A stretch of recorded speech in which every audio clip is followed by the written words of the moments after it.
আবহাওয়া যদি আমাদের অনুকূলে থাকতো তাহলে নিশ্চয়ই আমরা ঈদগাহে নামাজ পড়তাম।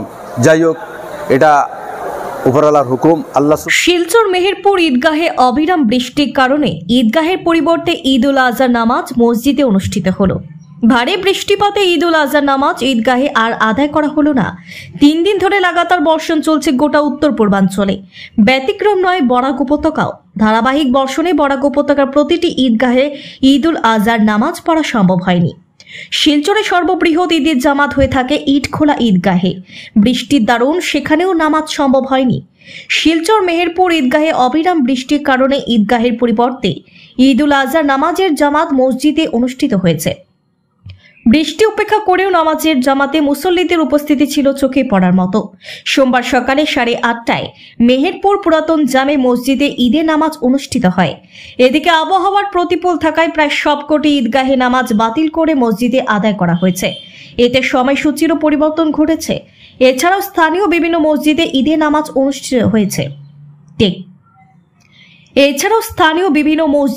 ঈদের নামাজ অনুষ্ঠিত হয়েছে। ভারী বৃষ্টিপাতে শিশুদের আনন্দ ম্লান হয়েছে। হাট বাজারে ও তার প্রভাব পড়েছে। শিশু কিশোর কিশোরীরা বের হতে না পারায় জমে ওঠেনি হাট বাজারও। Bureau report, daily Barak.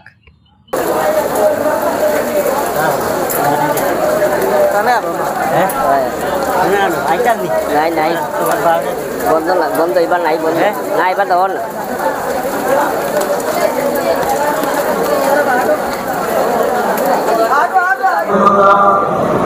আমাদের ইসমাইল ওয়াহিদকে মানুষের মামলার মতো ঘুমাইয়া দাও। আয় আল্লাহ, তাদের মা বাবার উপস্থাপনের রোগ থেকে আপনি নিরাময় করে দাও। আয় আল্লাহ, তাদের সন্তানাদি অসুস্থ আছে, তাদের অসুস্থতা দূর করে সুস্থতা নসিব করো। আয় আল্লাহ, বিশেষ করে আমাদের বন্ধু আয় আল্লাহ শাহুল সাহেবের মেয়ের ব্যাপারে আপনি মৌলার সেবা করিয়া দাও। আয় আল্লাহ, তার মেডিকেল কলেজের মধ্যে নার্সিং হোমের বিছানায় শায়িত আছে। আয় আল্লাহ, অবস্থায় আছে, আপনি মৌলা ভালো জানো। আয় আল্লাহ, প্রত্যেকের নৌকা বেমারের ঘাট থেকে না যাতে শিবার কিনারার মধ্যে পৌঁছিয়ে দাও। আয় আল্লাহ, আয় আল্লাহ, মসজিদ এবং ঈদগার জন্য যারা সদকা বরাত করেন আল্লাহ, তাদের সদকা বরাত আপনার কুদরতি হাতের মধ্যে গ্রহণ করে নাও। আয় আল্লাহ, যারা কুরবানি করবেন তাদের জন্য দুঃখের মতো দিন তাদের সবারই জন্য আপনি মওলা পছন্দ করে নিও। আয় আল্লাহ, ইয়া আরহামার রাহিমিন, আমাদের জান মাল ইজ্জত আল্লাহ আমানত সমস্ত আপনার আওলা মোল্লা আপনি ইবাদত করলাম। আয় আল্লাহ, আমাদের মা বোনরা বাড়িতে আছে আল্লাহ, তাদেরকে আপনি মাওলা মাফ করে দাও, তাদের জীবনের সমস্ত গুনাহগুলি মাফ করে দাও। আরহামুর রাহিমিন, একদিন দুনিয়া ছেড়ে আমাদের দায়িত্ব দিবে। যাওয়ার সময় যে পরীক্ষা, সেই পরীক্ষার মধ্যে বিনা পরিবার হাতের অনুরোধ হইল। আয় আল্লাহ, সেই সময় আপনার অভিজ্ঞতা আলাইহিস সালাম আমাদের সম্পর্কে রাখিও। আয় আল্লাহ, নয়ন করে দেখাইও এবং আমাদের জবান থেকে জীবনের শেষ কথাটা বাইরে করাইও।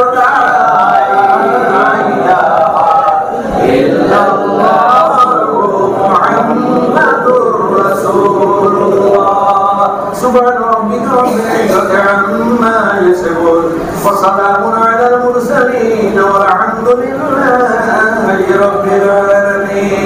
আমরা মেহেরপুর ঈদগাহে না পড়ে আমরা মসজিদে নামাজ এই জন্য পড়লাম, কারণ আবহাওয়া আমাদের অনুকূলে নয়, যার জন্য আমরা প্রত্যেকের সহযোগিতার মাধ্যমে আমরা মসজিদে আজকে নামাজ পড়েছি।